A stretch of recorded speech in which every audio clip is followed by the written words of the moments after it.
Amen. Kay blessed morning at panalangin ng pagpapala at kaayusan mula sa ating Panginoon at panalangin ng siyempre pag gusto natin yung kayamanan. So naway ang kayamanan ng Diyos, hindi lang pera, kundi lahat ng need ng tao ay maipagkaloob ng Diyos sa ngalan ng ating Panginoong Jesus. Okay? So, sa ating gospel, pag-usapan natin itong paano magbigay, anong aral tungkol sa pagbibigay, pananalangin at pag-aayuno. Kasi maraming mga nagbibigay na to control people. Minsan nagbigay siya para maging, hindi lang para maging close sila, kundi minsan parang dinidisadvantage natin yung kahinaan ng tao. Yung karapatan nila ay nawala. Dahil sa pamamaraang ito. So sana kung tayo magbigay lang. Wala ka ng right kung ano ang gagawin nila sa pera na ibinigay mo. Dahil, yun nga, sabi ni Kristo, huwag nyo nang itrumpeta pa na ikaw ay nagbibigay, na ikaw ay tumulong. Kundi ginagawa mo yan ayon sa pag-ibig at pagmamahal sa mga nangailangan. So, ano ba ang wika ni Kristo dito? Pag-ingatan ninyong hindi ipakitang tao ang pagtupad ninyo sa inyong mga tungkulin sa Diyos. Ang pagbibigay ay isang tungkulin yan, lalong-lalo na sa templo ng Diyos, sa mga nangangailangan. And then yung pananalangin naman ay personal relationship natin sa Diyos. Kung lumakas yung pananalangin natin, ay malaking tulong din yan. At yung pag-aayuno ay isang tungkulin din na dapat tuparin ng tao. Na hindi lang pakitang tao na nag-aayuno ka. Gawin mo yan once a week, once a month. Sa atin, once a year. Every Holy Week celebration, ang mga Kristiyano ay nagpa-fast. Malaking tulong yung fasting. Di ba sabi ni Kristo, may sa kanyang mga apostol, kung bakit hindi napalayas ng demonyo, hindi nila napalayas yung spiritong demonyo yon. Dahil sabi ni Kristo, hindi ninyo mapalayas ang ganitong uri ng espiritu kung hindi kayo dumadalangin at pag-aayuno. So malaking tulong ang pag-aayuno sa pananampalataya. Ito'y nagpapalakas ng kapangyarihan ng Diyos. Kaya kung gusto nyong lumakas yung kapangyarihan ninyo, so yan, pananalangin at pag-aayuno. Now, ano ba ang sabi ni Kristo? Walang gantimpala sa langit ang pagkukunwari o pakitang tao lamang. Nakikita ng Ama ang ginagawa ninyo, ang ginagawa natin, yung iniisip natin. Kaya walang lihim sa Diyos. Makakayag ang lahat ng ginagawa ng tao. Kahit pag-iisip mo, nagbigay ka, then iba pala ang interest ng iyong pagbibigay.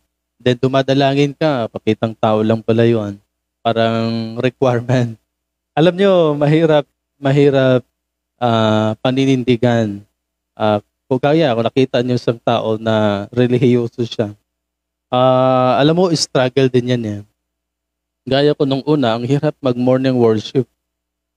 Pero kung nakailang taon na 3 years na, so parang hindi na mahirap sa akin kasi nakaugalian na ito. Yung sa iba, mahirap yan kapag nagsisimula. Siyempre, yung paggawa pa lang ng pamilya, struggle din yan. Pero yun nga, nakasanayan mo na, so doon na yung espiritong banal namumuhay na, nananahan sa iyo. Kaya easy na lang. So, ganun din, kung ginagawa natin ito ng may paggalang, maganda kasi kung ginagawa natin ito na may paggalang, pagmamahal, kabanalan, doon na yung espiritong banal ng Diyos banalahan sa inyo. Kasi alam ng inyong Amang nasa langit ang iniisip, ang inyong ginagawa. So walang lihim sa Kanya. Alam ng Diyos ang inyong pangangailangan, kaya huwag kayo magpanik. Isa pa yan. Minsan nagpapanik tayo, wala ng pera, wala ng makain. Alam ng Diyos yan. At alam ng Diyos sa Kanyang gagawin sa mga taong naghahangad ng pagkain o ano ba yung hinahangad niya pera. So kung meron tayong paggalang, kakumbabaan sa harap ng Diyos at pananampalataya, doon na makita yung ating mga ninanais. Kasi ang inyong Amang na hindi nakikita, ang tanging nakakaalam sa mga iniisip niyo, sa mga ginagawa ninyo, at siya rin ang magbibigay gantimpala sa inyo. Kung gaano kahalaga yung ginagawa mo araw-araw. Now, pag-usapan natin yung pagbibigay. Sa usaping pagbibigay, Matthew 6:3-4, sabi nga ni Pablo dito, magbigay kayo ng masayahin. Maganda yung ganun. Huwag ipaalam kahit sa matalik mong kaibigan dahil alam ng Diyos ang ginagawa mo. Sa Matthew 6:4, gawin mong lihim ang iyong pagbibigay at ang iyong ama na nakakita ng kabutihang ginagawa mo ng lihim ay siyang magbibigay ng gantimpala sa iyo. Kung hindi lihim yung ginagawa mo, ano ba ang lumalabas? Parang pinagmalaki mo, marami kang naitulong. Minsan sa nagawa mong tulong, kinukontrol mo na pala ang karapatan ng isang tao. Parang tinanggal mo ang kanyang karapatan, paano gawin o anong dapat gawin sa tulong mo. Biyaya kasi yun mula sa Diyos, hindi naman yun atin eh. Kumbaga, ikaw yung dinadaluyan ng pagpapala ng Diyos. So, hindi talaga atin yun. Kung mayroon ka mang kayamanan ngayon na pera, hindi atin yan. Kumbaga, ikaw yung ginagamit ng Diyos na maging ehemplo pang daluyan ng pagpapala para sa lahat ng mga nangailangan. So, ang obligasyon din natin ay mamigay o magbahagi, lalong-lalo na sa mga nangailangan. So, danger sa tao kapag nagbigay tayo ng trompeta pa natin. Di ba, kung nagbigay ka, huwag mo nang ipaalam sa kanan mong kamay na nagbigay ka. Dahil alam ng Diyos yung ginagawa mo. And then Diyos na rin ang bahala ng mga gantimpala o reward sa iyo. So, kung nagbigay kasi tayo ng ayan, minsan yung yung utang na loob baga, minsan masasabi yan ng isang tao. Dahil yun nga, yung understanding natin sa pagbibigay ay hindi maka-Diyos, kundi makatao. Baka iniisip mo, balang araw, singilin kita ha, dahil tinulungan kita ngayon. So, hindi siya maka-Diyos. Kaya, kung nagbigay, ibigay mo na yon ng may kaligayahan o kasayahan. So, wala ka ng karapatan kung paano gastusin ng tao. Pwede kang mag-suggest, ito'y para sa ganito ha, para sa pagkain, pero ang may full authority ay yung binigyan mo. Kasi meron din siyang mga top priority kung paano niya gastusin yan. Sa Deuteronomy 15:10, pagpalain ka ng Panginoon mong Diyos sa lahat ng iyong ginagawa o gawa. So, doon pinagpalang isang tao kung nagbigay tayo ng unconditional. Sige, ikaw nang bahala dyan. Diba? That is unconditional. Pero kung nagbigay ka ng conditional, ito lang dapat mong bilhin. So, kinukontrol mo na ang kanyang layunin, yung ninanais niya sa tulong o biyaya mula sa Diyos. Okay? Sa sulat ng mga apostol, sa gawa ng mga apostol, chapter 20:35, lalo pang mapalad ang magbigay kaysa tumanggap. Oo, naintindihan niyo ba yun? Kasi kung naintindihan mo na mapalad pala ang nagbibigay kaysa tumatanggap, so yan ang ginagawa ng mga Kristiyano, ang mga tao.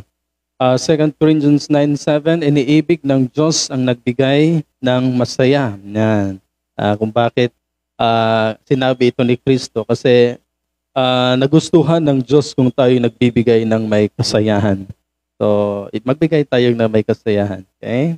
Hebrews 13:16, at huwag nating kaligtaan ang paggawa ng mabuti at ang pagtulong sa kapwa, sapagkat iyan ay alay na kinalulugdan ng Diyos. Doon natutuwa ang Diyos sa tao.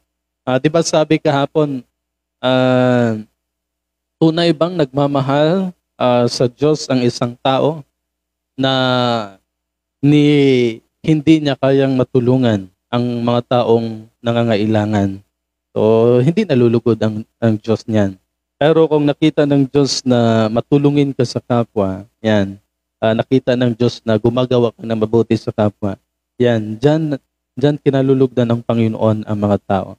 So, nawa, kung si Kristo kasi may mga instances na may nag-offer sa church, sa templo, sa synagogue, ng millions of amount. And then meron namang isang byuda na 5 centavo. Na yun lang ang meron siya kasi byuda siya eh. Parang ayuda yun ng gobyerno. Kasi mga byuda noon, wala na silang hanap buhay pag mamay-ari. So ayuda na lang ng gobyerno ang kinabubuhay nila. And then na-appreciate ni Kristo dahil yun lang ang pera niya para sa pangangailangan niya, ibinigay pa sa church. O, di ba? Yan ay kalugod-lugod para sa Diyos. Hindi yung nag-alay siya sa Diyos ang kinalulugdan ni Kristo, yung pagmamahal niya.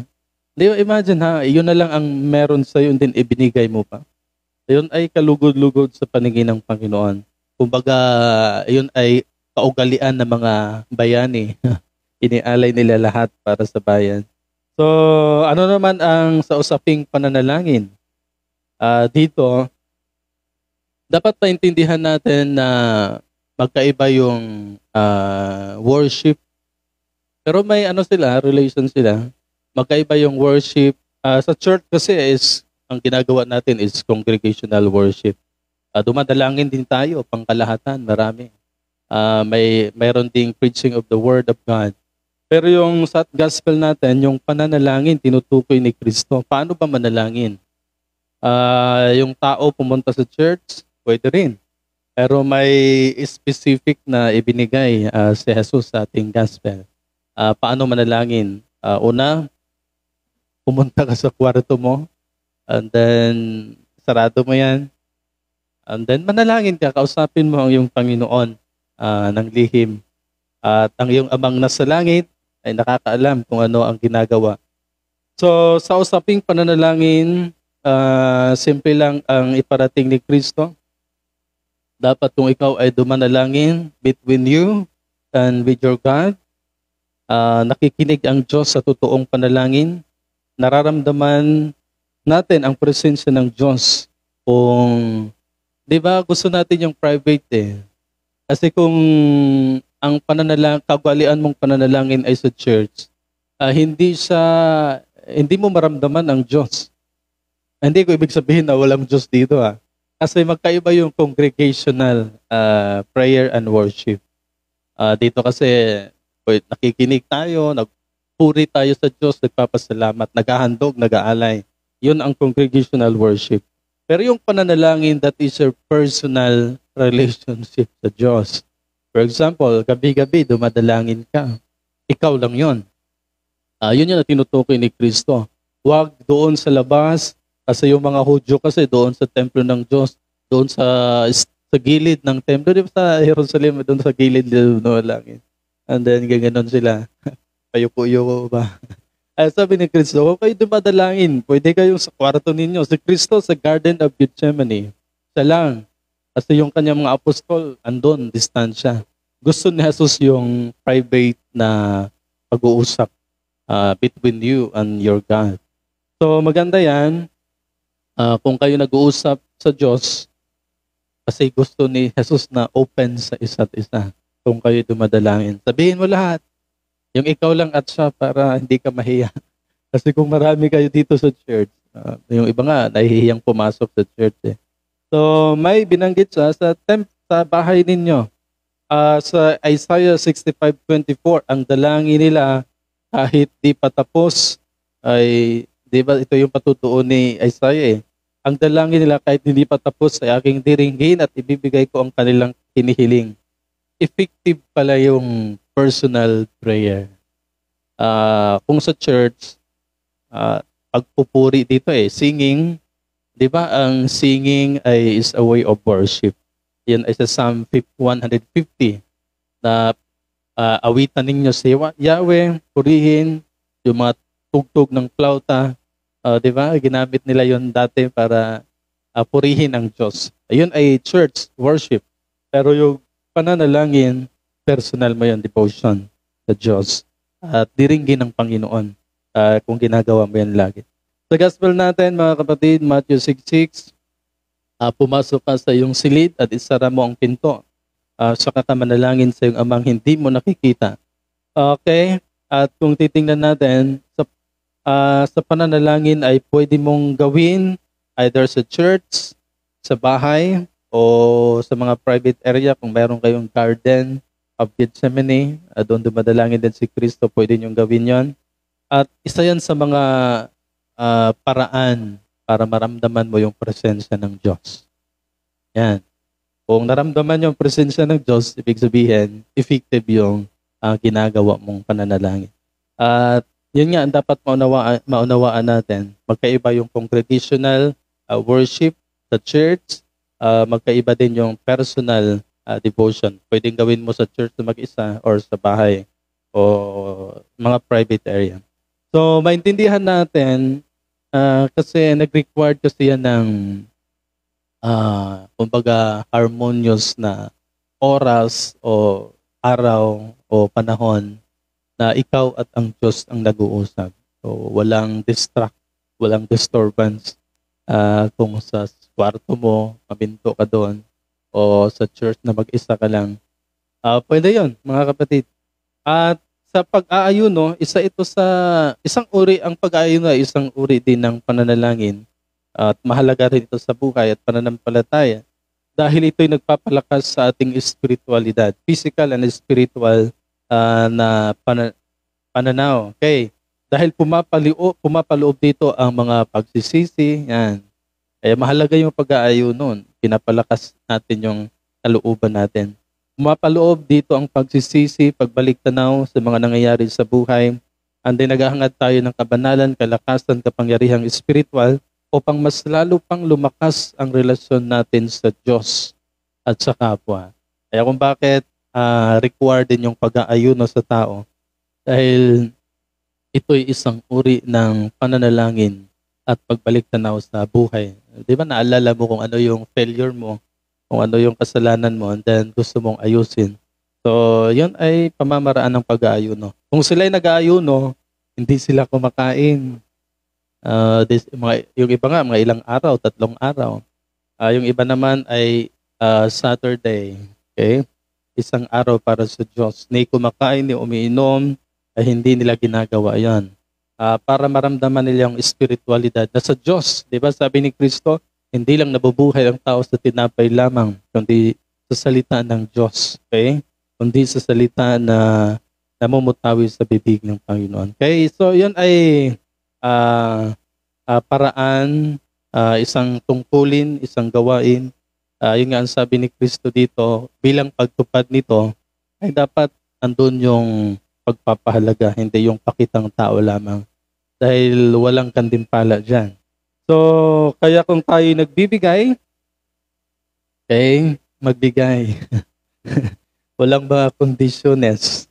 Kung tayo na may dumadalangin sa Diyos, gawin mong private, kasi hindi mo sa church kasi, preaching of the Word of God, ano pang ginagawa, paghahandog, singing, ano pang ginagawa natin, at siyempre yung breaking of bread. Pwede mong i-insert doon ang panalangin mo kasi congregational yan, pero magkaiba talaga yung personal. Okay? So gawin mo yan sa bahay. O pwede ka namang pumunta sa church weekdays.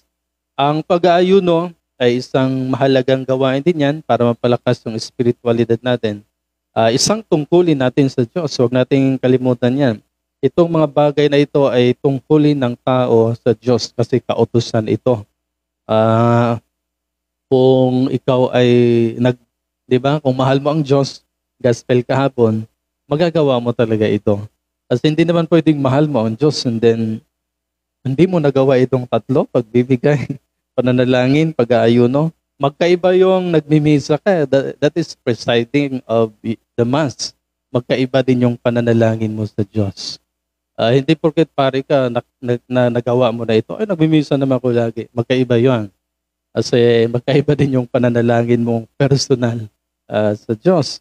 So, kung nagawa mo yan, ng may kabanalan, ng may 100% na paggalang sa mga bagay na ito, then doon mo na maitaas, ma-level up mo na yung spiritualidad mo. Alam nyo, maraming nagagawa ang pananalangin sa tao at pag-aayuno. Lalo-lalo na yung pag-iisip natin. Alam nyo ba sabi ng isang mangangaral kung bakit pahirap ng pahirap ang pamumuhay natin?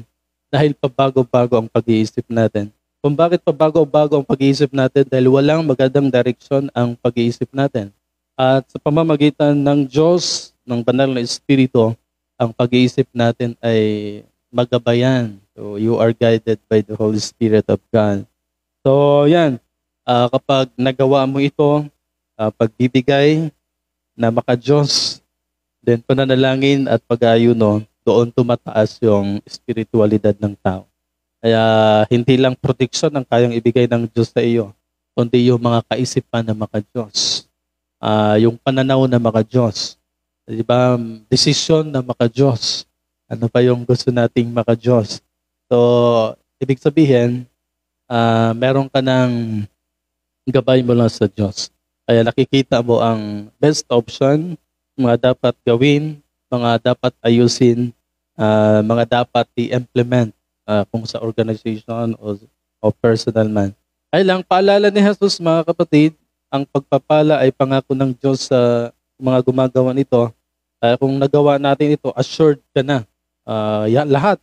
Imagine mo kapag assured ka na, gaya ng mga propeta, Lord, paulanin mo.